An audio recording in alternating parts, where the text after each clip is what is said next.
আসসালামু আলাইকুম। তোহাস মম চ্যানেল থেকে আমি সুমনা সিদ্দিকা আপনাদের আরও একবার স্বাগত জানাই আমার এই ছোট্ট চ্যানেলে।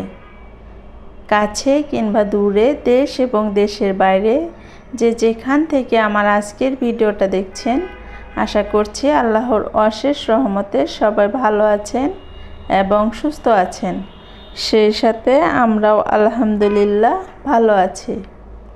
আপনাদের সকলের সুস্থতা কামনা করেই শুরু করছি আমার আরও একটা নতুন দিনের গল্প নিয়ে সাজানো একটা ভিডিওতে। আশা করছি আমার আজকের ভিডিওটা আপনাদের কাছে খুব ভালো লাগবে। আজকের দিনের শুরুটা নতুন হলেও আমার কাজকর্ম কিন্তু সেই পুরাতন গতিতেই চলছে। শুধু আমার না, আমি জানি আমরা যারা সাধারণ গৃহিণী আছি আমাদের কাজকর্ম কিন্তু এগুলো দিয়ে শুরু হয়, তাই না? তো গতদিন তো আর বাবা কিছু বাজার করে এনেছিল, আমি এখন সেগুলো একে একে গুছিয়ে নিচ্ছি। তো পেঁয়াজ এনেছিল, সাথে আলু, ওগুলো আমি গুছিয়ে নিয়েছি। এখানে কিছু আখরোট আছে, সেই সাথে কিছু চিয়া সিড এনেছে, সেগুলো আমি একটু রিফিল করে নিচ্ছি। আখরোটটা আমার মেয়ে খেতে বেশ পছন্দ করে, তবে ছেলে খেতে চায় না। ছেলে আবার কিশমিশটা খেতে খুব বেশি পছন্দ করে, তো ওর জন্য সবসময় কিন্তু কিশমিশ আনা থাকে, আর মেয়ে কিন্তু আখরোটটা খায়। আর এখানে কিছু চিয়া সিড এনেছিল, এটা আমি আর তোর বাবা দুজন মিলেই খাই, তো সেটাও রিফিল করে নিলাম। এখন যার যার জায়গা মতো এগুলো রেখে দিচ্ছি। তারপর এখানে বেশ কিছু শুটকি নিয়ে এসেছিল। শুটকি কিন্তু আমার ভীষণ পছন্দ, তো শুটকি ঘরে আনা থাকলে কিন্তু আমার কাছে একটু ভালো লাগে যে না, আর কিছু না থাকুক, শুটকি ভর্তা করেও কিন্তু ভাত খাওয়া যায়। তো ওটা একটু রোদে দিলাম, তারপর আমি কেটে ছোট ছোট করে বক্সে ভরে ফ্রিজে রেখে দিব। তারপরে তো রান্নাঘরে আবার চলে এসেছি। এখানে আমি ডিমের খোসা একটা নেটের ভিতর রেখে তারপর জানালা দিয়ে ঝুলিয়ে দেব, এতে করে রোদ পাবে, ডিমের খোসাগুলো কিন্তু শুকিয়ে যাবে। যখন যখন আমি ডিম আর কি কোনো কাজে ব্যবহার করি তখন খোসাটা রেখে দিই, এতে করে দেখা যায় গাছেরও যেমন খাদ্য হয় তেমন কিন্তু আমাদের কবুতর আছে, কবুতরের খাবারের সাথেও কিন্তু এটা মিশিয়ে দেওয়া যায়, অনেক বেশি উপকারী এটা। তো ডিমের খোসা কিন্তু আমি ফেলি না, এইভাবে রেখে দিই, নেটের ভিতর শুকিয়ে গেলে তারপর গুঁড়ো করে নিই। আর এখানে বেশ কিছু ডিম এনেছিল, এগুলো আমি পরিষ্কার করে নিব। তবে খুব বেশি সময় ডিম পানিতে ভিজিয়ে রাখা যাবে না। ডিমের ভিতরে কিন্তু ছিদ্র ছিদ্র আছে, এগুলো আমরা খালি চোখে দেখতে না পারলেও কিন্তু বেশি সময় ভিজিয়ে থাকার কারণে এই ছিদ্রগুলোর ভিতর দিয়ে পানি প্রবেশ করে ডিম খুব তাড়াতাড়ি নষ্ট হয়ে যায়। ওই জন্য আমি খুব বেশি সময় ধরে কিন্তু এটা ধুয়ে নিব না, সাথে সাথে ধুয়ে আমি পানি ঝরতে রেখে দিয়েছি। তারপর পানি ঝরে গেলে ফ্রিজে রেখে দিব। ঝটপট ওয়েতে আজকে সকালের নাস্তা বানিয়ে নিচ্ছি। মাঝে মধ্যে এই ধরনের খাবার খেতে আমার ভীষণ ভালো লাগে, আপনাদের কাছে কেমন লাগে বলবেন তো। এখানে ছিল গরম গরম ভাত, সেই সাথে আলু ভর্তা, ডিম ভাজি, আর সাথে ছিল সামান্য একটু ঘি। এই ঘিয়ের ফ্লেভারের সাথে ডিম আলু ভর্তা অসাধারণ লাগে। আমার কাছে তো মাঝে মধ্যে এই ধরনের খাবার খেতে ভীষণ ভালো লাগে। তো সকালের নাস্তা করে নিয়েছি আলহামদুলিল্লাহ। এখন দুপুরে রান্নায় চলে এসেছি। আজকে একটু সকাল সকাল রান্না করে নিচ্ছি। আজকে আমি একটু বাহিরে যাব, ওই জন্য রান্নাটা করে যাব। বাহির থেকে এসে রান্না করতে একদমই ভালো লাগে না, ক্লান্ত লাগে, ওই জন্য কিন্তু আমি খুব তাড়াতাড়ি রান্নাগুলো শেষ করে নিচ্ছি। এখানে আমি আলু আর বরবটি ভাজি করে নিয়েছি, সেই সাথে এখন আমি শুটকি মাছের তরকারি রান্না করে নিচ্ছি সিম আর আলু দিয়ে।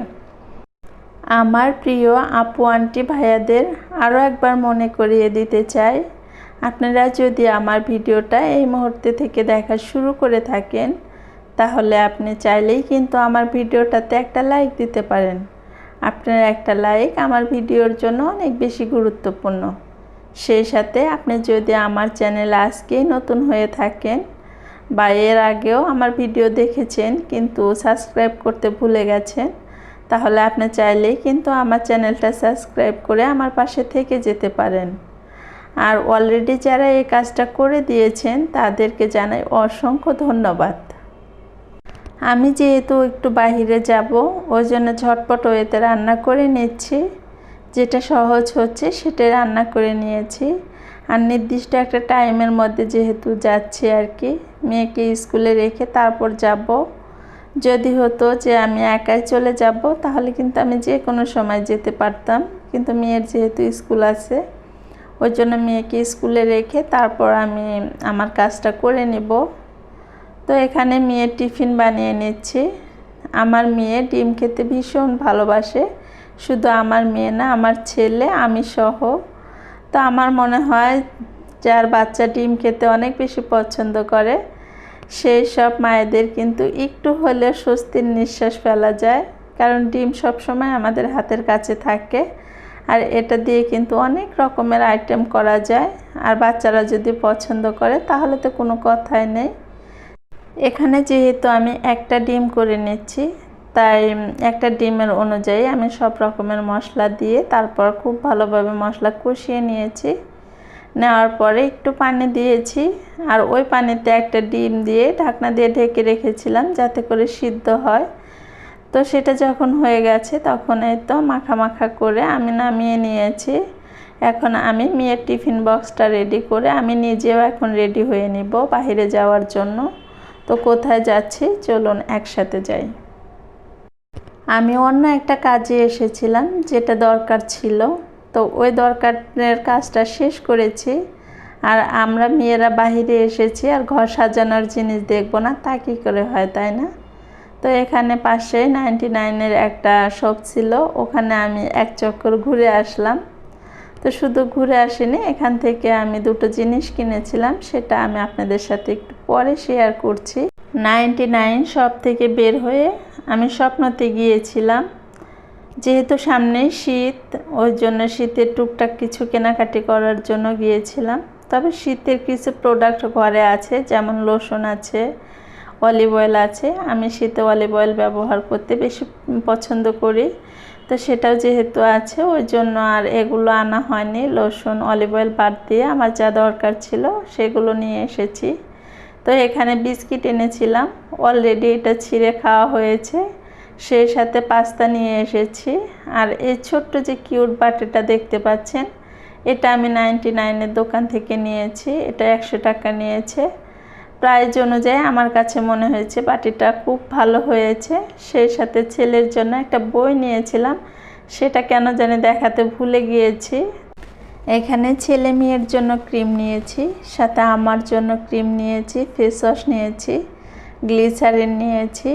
আর এই তো এই কিউট লিপ জেলটা নিয়েছিলাম মেয়ের জন্য। ওই স্কুলে যাবে, ব্যাগে রেখে দিলে কিন্তু যে কোনো সময় একটু দিতে পারবে। আর এই লিপ জেলের স্মেলটা এত বেশি সুন্দর ছিল। আর এখানে মেয়ের জন্য একটা হিজাব পিন এনেছি, তো এটা দেখতে বেশ কিউট ছিল। তো আমার আজকের কেনাকাটা ছিল এগুলোই। আমার যতটুকু প্রয়োজন ছিল আমি ততটুকু অনুযায়ী কেনাকাটিগুলো করে নিয়েছি। তো এখন আমি এগুলো একে একে সব গুছিয়ে নিব। তো সবগুলো আমি একে একে রিফিল করে নিচ্ছি। বিস্কিটগুলো কোটাও ভরে রেখে দিচ্ছি। আর সেই সাথে যে পাস্তা এনেছিলাম 2 রকমের ছিল, তো আমি এগুলো একটু মিলিয়ে নিচ্ছি, আলাদা আলাদা না রেখে এক জায়গায় করে তারপর রেখে দিব। তো আজকের ভিডিওটা আমি এই পর্যন্তই রাখছি। দেখা হবে পরবর্তীতে নতুন কোনো ভিডিওর সাথে। সেই পর্যন্ত আপনারা সবাই ভালো থাকবেন, সুস্থ থাকবেন। সবাই সবার জন্য দোয়া করবেন। আল্লাহ হাফেজ। আসসালামু আলাইকুম।